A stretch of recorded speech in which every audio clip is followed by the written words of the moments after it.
Good morning बच्चों। अब अपन पढ़ेंगे तुलसीदास द्वारा रचित धनुष भंग।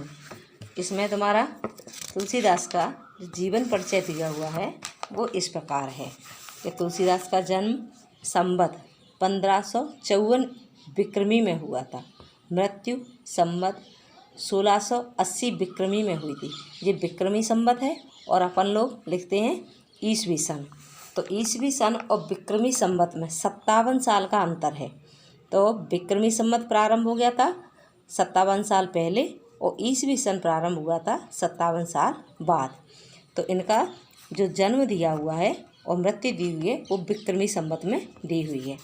गोस्वामी तुलसीदास के जन्म के संबंध में विद्वानों में बहुत मतभेद हैं कि उनका जन्म मूल गोसाई चरित्र और तुलसी चरित्र में इनका जन्म स्थान राजापुर बताया गया है और शिव सिंह सेंगर और राम गुलाम द्विवेदी भी राजा को गोस्वामी जी का जन्म स्थान मानते हैं। लाला सीताराम, गौरी शंकर द्विवेदी, राम नरेश त्रिपाठी तथा डॉक्टर रामदत्त भारद्वाज सोरों को तुलसी जी का जन्म स्थान मानते हैं। मैं पुण्य निज गुरु सन सुनी कथा सो सूकर खेत। गोस्वामी जी की इस उक्ति को ये विद्वान प्रमाणिक मानते हुए सूकर खेत का अभिप्राय सौर मानते हैं। आचार्य शुक्ल का अभिमत है कि सूकर खेत को भ्रम से सौरों समझ लिया गया, लेकिन प्रचलित रूप में तुलसीदास का जन्म संवत 1554 विक्रमी की श्रावण शुक्ल सप्तमी को चित्रकूट जिले के अंतर्गत राजापुर ग्राम में माना जाता है। इनके पिता का नाम आत्माराम दुबे तथा माता का नाम हुलसी था। इनके जन्म के संबंध में दोहा प्रचलित है। 1554 विषय कालिंदी के तीर श्रावण शुक्ला सप्तमी तुलसी धरो शरीर। तो ये इनके जन्म के बारे में दोहा प्रचलित है। अब इनके मृत्यु के बारे में भी एक दोहा प्रचलित है कि संवत 1680 गंग के तीर श्रावण कृष्णा तीज सन तुलसी तजो शरीर। तुलसीदास ने अपने शरीर को त्याग दिया था। कि इनके बारे में बताया जाता है कि जब इनका जन्म हुआ था तो ये 5 वर्ष के बालक के समान दिखाई देते थे और जन्म लेते ही इनके मुंह से राम शब्द निकला। लोग इन्हें राम बोला भी कहने लगे थे। आश्चर्य की बात यह है कि राक्षस समझकर माता पिता द्वारा इनको त्याग दिया गया था। इनका लालन पालन एक दासी ने तथा ज्ञान भक्ति की शिक्षा प्रसिद्ध संत बाबा नरहरिदास ने प्रदान की। इनका विवाह रत्नावली के साथ हो गया और ये अपनी पत्नी से अत्यधिक प्रेम करने के कारण इन्हें वैराग्य प्राप्त हुआ था। कहा जाता है कि पत्नी द्वारा बिना बताए मायके चले जाने पर प्रेमात्र तुलसी अर्धरात्रि में आंधी तूफान का सामना करते हुए अपनी ससुराल जा पहुँचे।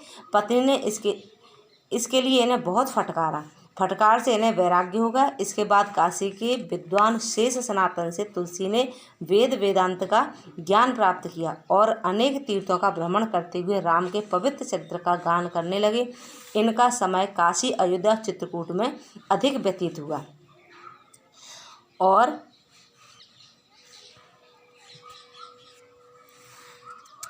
ये राम के भक्त थे। इनकी भक्ति दास्य भाव की थी। इन्होंने 1631 में प्रसिद्ध ग्रंथ रामचरितमानस की रचना की, जो आज हिंदू धर्म का पवित्र ग्रंथ माना जाता है।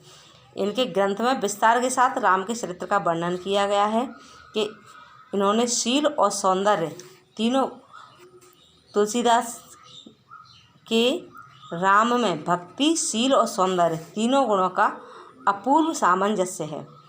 मानव जीवन के सभी उच्च आदर्शों का समावेश करके इन्होंने राम को मर्यादा पुरुषोत्तम बना दिया। रामचरितमानस बड़ा ही लोकप्रिय ग्रंथ है। इसके अतिरिक्त इन्होंने जो रचनाएं की हैं वो हैं जानकी मंगल, पार्वती मंगल, रामलला नहसु, राम आज्ञा, प्रश्न, बरवै रामायण, दोहावली, कवितावली, गीतावली, विनय पत्रिका। ये हैं इनके प्रसिद्ध ग्रंथ। तो ये है इनका जीवन परिचय। अब अपन इनके द्वारा जो लिखा गया है क्या है, रामचरितमानस के बाल कांड से इनका जो धनुष भंग आपके कोर्स में लिया गया है। तो अपन अब पढ़ेंगे धनुष भंग। तो धनुष भंग में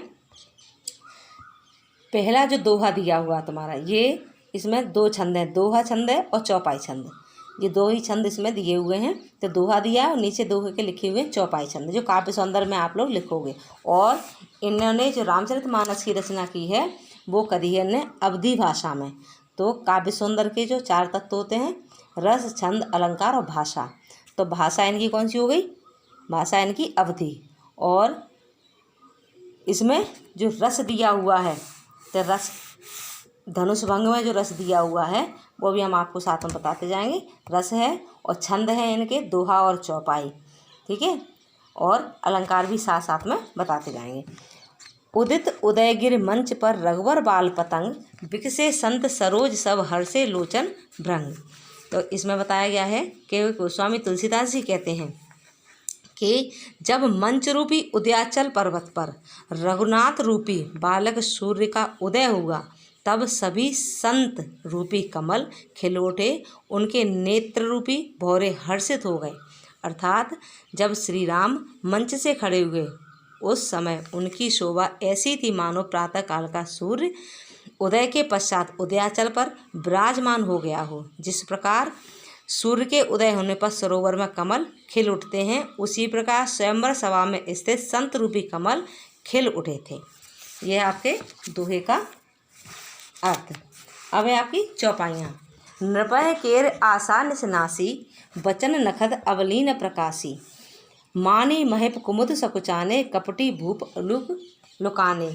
नृपह केर, नृपह राजाओं को देखकर, आशा निसनासी, तुलसीदास जी कहते हैं राजाओं की आशा रूपी रात्रि, राजाओं को देख कर क्या होता है, आशा रूपी रात्रि नष्ट हो गई। उनके वचन, वचन नखत अवलीन प्रकाशी, उनके वचन रूपी तारों के समूह का चमकना बंद हो गया। न प्रकाशी, उनमें प्रकाश नहीं रहेगा। मानी महिप कुमुद सकुचाने, और अभिमानी राजा, राजा रूपी कुमुद संकुचित हो गए। अभिमानी जो राजा बैठे हुए थे वो कुमुद की तरह संकुचित हो गए। तथा कपटी भूप उल्लूक लुकाने, और कपटी राजा रूपी उल्लू छिप गए। उल्लूक मीन्स उल्लू, लुकाने में छिप गए। भय विशोक कोक मुनि देवा, मुनि और देवता रूपी चकवे शोक रहित हो गए। बरसें सुमन जनावय सेवा, वे फूल बरसाकर अपनी सेवा प्रकट कर रहे थे। गुरुपद बंद सहित अनुरागा, के गुरु और गुरुपद बंद सहित अनुरागा के प्रेम सहित गुरु के चरणों की वंदना करके श्री राम जी ने मुनियों से क्या मांगी? राम मुने मन आयुष मांगा। आयुष मीन्स आज्ञा, के श्री राम ने मुनियों से आज्ञा मांगी। समस्त जगत के स्वामी श्री राम कैसे लग रहे थे? सहजय चले सकल जग स्वामी, मत मंजमर कुंजरगामी, के सुंदर मत वाले श्रेष्ठ हाथी कैसी चाल से स्वाभाविक ही चल पड़े। श्री राम के चलते ही नगर भर के चलत राम सब पुर नर नारी, पुलक पूर तन भय सुखारी। स्त्री और पुरुष, नगर के सभी स्त्री पुरुष सुखी हो गया, सुख का अनुभव करने लगे और उनके शरीर भी रोमांचित हो गया, रोमांच से भर गए। बंद पितर से सुकृत संहारे, उन पितर, पितर मीन्स हमारे पूर्वज, और देवताओं की वंदना करके कि अपने अच्छे कार्यों को याद किया। ये जो कुछ पुण्य प्रभाव हमारे, यदि हमारे पुण्यों का कुछ भी प्रभाव हो तो हे तो शिव धनु लाल की नाई, तोरो राम गणेश गुसाई। तो हे गणेश भगवान,